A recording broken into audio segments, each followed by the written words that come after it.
Jo, mund tjetë ajo demonstrat. Paralajmëruan që do të ishte diçka më shumë në gradën e... Jam plotësisht dakord. Mund tjetë ajo demonstrat, mund të shoqërohet dhe me dhunë, po të thua ti që ne s'mbajmë përgjegjësi se që do të ndodhë, ti ke thirrë, ti je përgjegjës. Vetëm me këtë, ata merren përgjegjësi penale për organizimin e tubimeve, demonstrimeve, do më thënë, dhe shkelje lishmërie.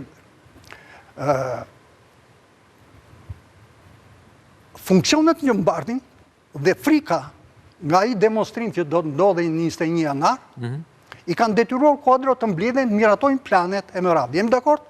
Edhe në Ministri të Brendshme, kanë miratuar planin në gardë, në polici e më radhë. Dhe pa tjetër kanë qenë objekt diskutimi. Le të i marrin protokollet e mbledhjeve, ata që bëjnë hetimin, marrin protokollet e mbledhjeve dhe a ka të dokumentuar dhe çfarë. Nëse s'ka, do të thotë...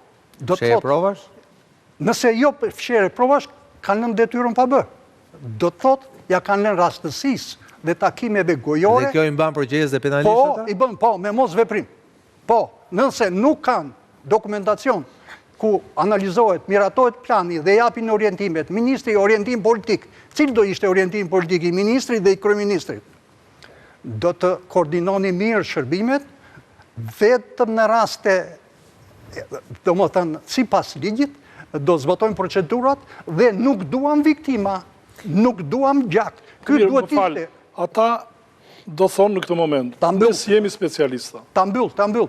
Do të thotë, orientimi politik duhet ishte, ne do ushtrojmë fuqin, forcën shtetërore, nëse ata demonstruesit kryejnë veprimet kundërligjshme, po kurse si duhet të shmangim viktimat, qoftë në radhët e punonjësve, qoftë në... Ky është orientimi i parë që jep çdo drejtues ministrie dhe çdo politikan. Nëse e kanë dhënë dhe e kanë të dokumentuar, ata kanë një gjë plus. Faleminderit Baram, sepse kjo që thotë zoti Zehiri, cili sigurisht flet nga pozitat e profesionistët, e person që e ka kryer detyrë. Mua më kujton me çfarë faktin që më pas u fol që policia kishte bërë një raport paraprak me miratimin e ministrit Brendshëm, nëse juve ju kujtohet, që paralajmëronte që do kishte ngjarje dhe do kishte dhe ndërhyrje, pra tentativa për të hyrë në kryeministri nga protestuesit. A mund ta mbaroj Sokol? Po, më ndjes, ta se e mbaruat, po. Ka shumë mundësi që në këto mbledhje paraprake, përpara se të bëhej demonstrata e dhunshme, ku dije që do bëhej e dhunshme se i kishin deklaruar. Jam dakord? Ka shumë mundësi që të kenë dhënë orientime gojore në takim të organizuar të veçanta tek e tek. Do të japim një mësim, sepse ne jemi institucion kushtetues, do ishin deklarime që kanë bërë vetë ata. Jemi institucion e tillë, nuk mund të fyhemi, të sulmohemi, të ndërpresim punën në një sër me radhë. Megjithatë, unë po i quaj sikur nuk ka bashkëpunim përpara se të fillonte demonstrimi. Po kur filloi demonstrimi dhe forcat e sigurisë po goditeshin, edhe policia dhe garda, po qelloheshin, thyeshin, bëhej presione me radhë. Patjetër filloi bashkëpunimi, filloi komunikimi. Jemi dakord? Atëherë në komunikim ti miratove të qelloje me armë? Po ju them që qëllimi me armë nga garda është i kundërligjshëm. Ligji i gardës nuk jep asnjë nen përdorimin e thotë si të drejtë, si përgjegjësi që të përdori forcën, të përdori edhe armë, po i referohet ligjit që është i posaçëm për përdorimin e armëve të zjarrit. Dhe ligji për përdorimin e armëve të zjarrit rregullon rastet, vendos kushtet, vendos dhe procedura. Do të thotë, në njëri krah ta jep të drejtën ta përdorësh, edhe kur ka tubime, por thotë ndaj individëve të veçantë që përdorin mjete të rrezikshme për jetën, përdorin armë, lëndë eksplozive. Ashtu si ta jep të thotë me kusht, kur s'ke mënyra të tjera për t'i ndaluar, dhe kushti i dytë të mos e rrezikosh jetën e qytetarëve të tjerë. Pra ti lidh duart. Në këtë rast ja kishte lidh duart, s'kishin të drejtë të përdorin. Ka një pjesë, një paragraf atje që thuhet ta neutralizosh. Po, unë po them dy kushtet. Jo ta ekzekutosh. Unë po them dy kushtet që të vë ligji. Në këtë rast, ata nuk gjuajtën në mënyrë të organizuar tek individ të tillë, por ata gjuajtën në mënyrë masive. E vërtetë është. Meçe, sigurisht komplikohet kjo situata, se na kujtohen edhe shumë gjëra nga ato ditë, po ta thash, ajo që më kujtoi zoti Baram me temën me shpjegimin e tij është që ka patur më pas zoti Berisha e ka përdorur këtë tezën, që nga policia na u dha një raport pak që do ketë përpjekje. Pra le të themi, këtu shikojmë, a shikoni këtu një përpjekje, një koordinim dhe në distancë Meta Berisha për të bërë kokë turku, po dhe përgjegjës ndoshta Bashën edhe për përgjegjësi që ai nuk i mori, që thotë zoti Yzeir. Duke qenë që kemi trajtuar shpesh herë dhe pikave tona dijen për ngjarjen, në rrethanat e kësaj tavoline u prodhuan disa insinuata të cilat mendoj që duhen sqaruar. E para është neni 9 i gardës, cilin ju e keni afishuar dhe që në qoftë të shihë mendi ishte pak a shumë gjithë artikulimi i ministrit të kohës. Gjithë artikulimi. Tani ashtu shohim vëmendje dhe të analizojmë nenin, pastaj dalim çfarë ka ndodhur. Ai, pra komandanti i gardës, ka autoritetin e plot për drejtimin e kontrolin dhe gjithë veprimtarisë së gardës. Ai, shive me kujdes, është përgjegjës para ministrit të brendshëm për përgatitjen dhe gatishmërinë efektive të gardës dhe për realizimin e misionit të saj. Duke qenë që ishim në një ngjarje të jashtëzakonshme, absolutisht ka një komunikim sepse jemi në hartimin e një plani mase si do veprohet. Dhe ky plan mase sipas nenit 9 vendos në një tavolinë komandantin e gardës dhe ministrin e rendit, ku komandanti i gardës raporton para ministrit të rendit dhe përgatitjen dhe gatishmërinë dhe ajo që është më kryesore, realizimin dhe paralizimin e misionit të saj. Këtu vim te realizimi. Në këtë tavolinë është urdhëruar përdorimi i armëve zjarrit, sepse është pjesë e planit dhe është pjesë e detyrimit që komandanti i gardës duhet ta bënte bashkë me ministrin e brendshëm. Këtu fillon dhe këtu mbaron çdo gjë. Këtu vjen implikimi drejt për drejt i ministrit të brendshëm, i cili ka aprovuar përdorimin e armëve zjarrit. Sepse midis trupës së gardës ke individë të cilët kanë armë zjarri, kanë fishek.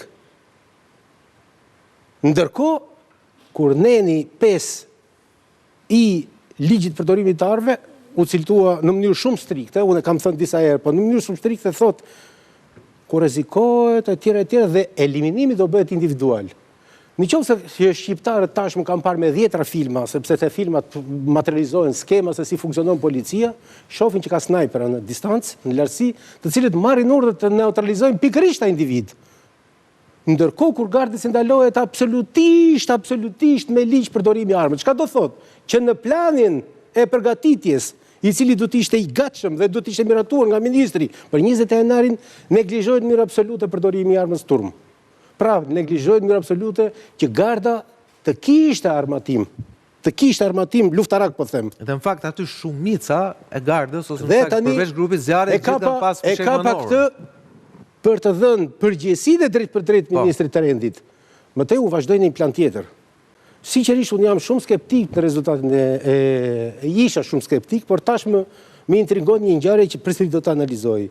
Për 20 janarin, që në momentin e parë kur 20 janari u kanalizua, jo po fisheku është dëmtuar apo s'është dëmtuar, pra vrasja që është vrasje, u kthye në çështjen e SPAK-ut dhe të prokurisë përgjithshme tek fisheku, dhe u bloku çdo gjë te fisheku kur në shohim ca çështje tashmë që bërë publike ku nuk ka as ngjarje, nuk ka as fishek, ka vetëm indicje dhe pastaj jo janë shpallur, po janë marrë të pandehur, janë futur në burg të pandehur, pra standardi nuk është i njëjtë. Te 20 janari na ndryshokan standardet.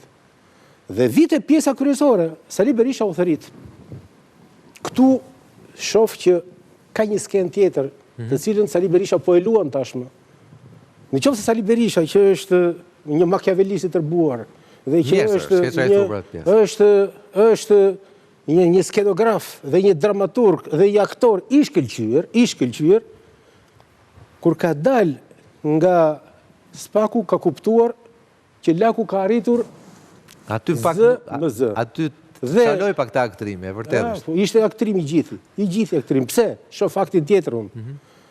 Berisha e di mirë, jo e di mirë, po siç duket në tërësinë e pyetjeve që ka bërë SPAK-u, ka vënë gishtin mbi Berishën dhe mbi Lulzim Bashën.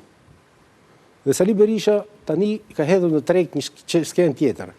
Në qoftë se vepra që po debatohet ose që është objekt i procedimit në SPAK është vrasje cilësuar në rrethana cilësuese i 44, Sali Berisha do ta spostoj ngjarjen dhe ta shpjerë që hetimi i SPAK-ut të mos jetë vetëm vrasja, po të jetë të organizatorët të organizatorët dhe të hap çështjen duke bësh bashkëfajtor dhe organizatorët dhe të hap lojën me organizatorët. Pikërisht në këtë moment thërret në skenë Ilir Metën.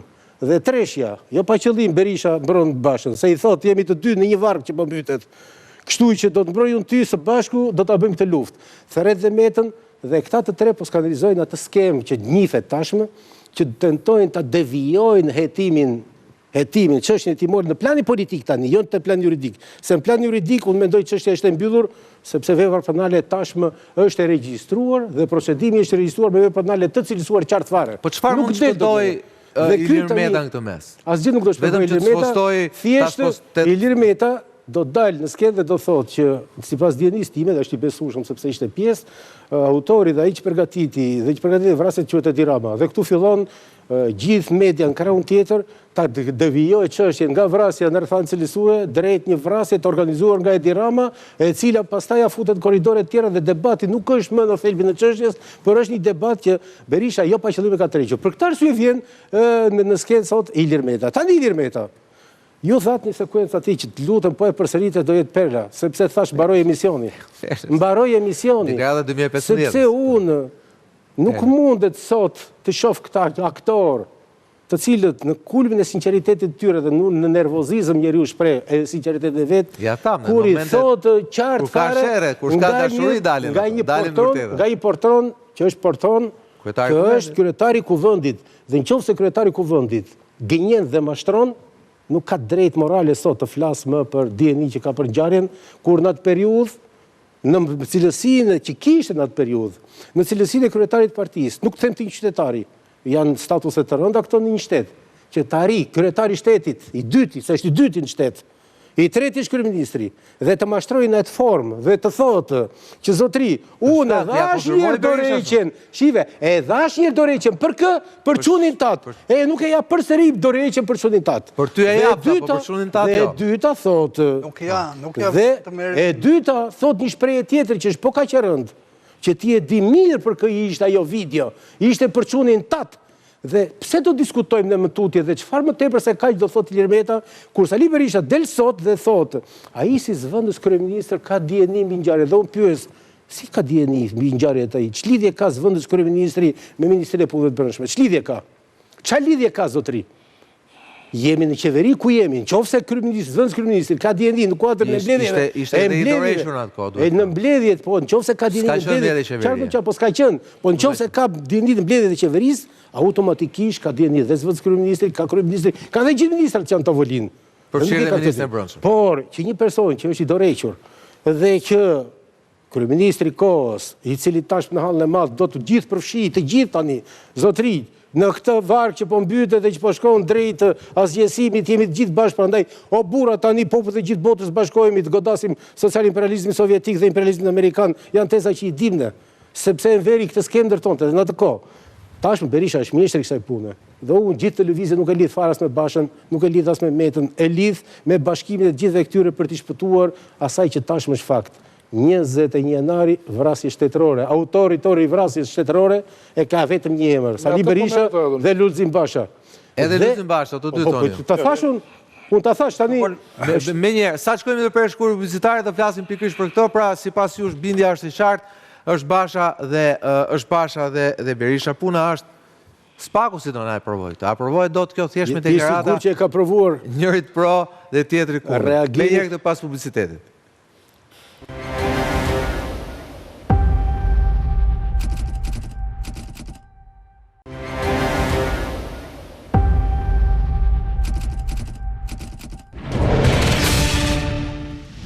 Mirë, kthehemi, flasim në pjesën e dytë. Pikërisht për faktin se ne themi edhe si dëshmitar, edhe nga shumë veta që unë kam ftuar në program, përfshirë dhe tuarit e sotëm, ku debati u bë realisht serioz dhe profesional lidhur me atë se çfarë mund të ndodhe, çfarë kanë tavolinën e SPAK-ut. Sigurisht për te bindjeve personale zoti Zehiraj mbetet çështja e provimit të bashkëpunimit. Me që thot Basha, bashkëpunëtori Berishës, ju thatë edhe mos kryer detyrës është përgjegjësi penale. Dhe me thënë vërtetën, duke njohur zotin Basha, mund të andoj të kjo e dyta, që ai është shmangur gjithmonë përgjegjësive të veta dhe nuk do m'habiste fakti që ai ishte shmangur përgjegjësive dhe si ministri i Brendshëm. Por puna është pastaj si provohet kjo. Pra për te bindjes absolute që ne mund kemi për ato që ka ndodhur, sigurisht prokuroria e ka treguar për fatkeqe në shkuarën dhe SPAK-u edhe te kjo çështje që ka hezituar të procedoj. Nuk e dim se çfarë kanë ata mbi tavolinë sot, po SPAK-u temi nga ato që ne mund konstatojmë. Pra, si mund provohet kjo që ne të gjithë jemi të bindur? Në gjykimin tim, prokuroria ka drejt të hezitoj, sepse në ballafaqimin, në procesin me gjyqësori në 3 shkallët, i ndryshoi kualifikimin.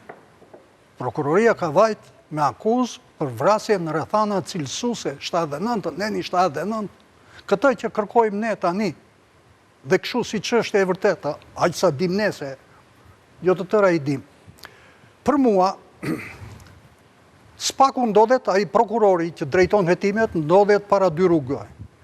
Do preferoj me këtë teorinë, direktivën që është dhënë që edhe këta zyrtarët e lartë, ministër, kryeministër e të tjerë, që ju shmangën, nuk u përfshin në hetim, po i pyesim, po bëjmë hetim, po nxjerrim përgjegjësinë, po këta e shumta kanë shpërdorim detyre, edhe shpërdorim detyrës në që ka parashkruar, dhe këta dalin në palar, janë të pastër.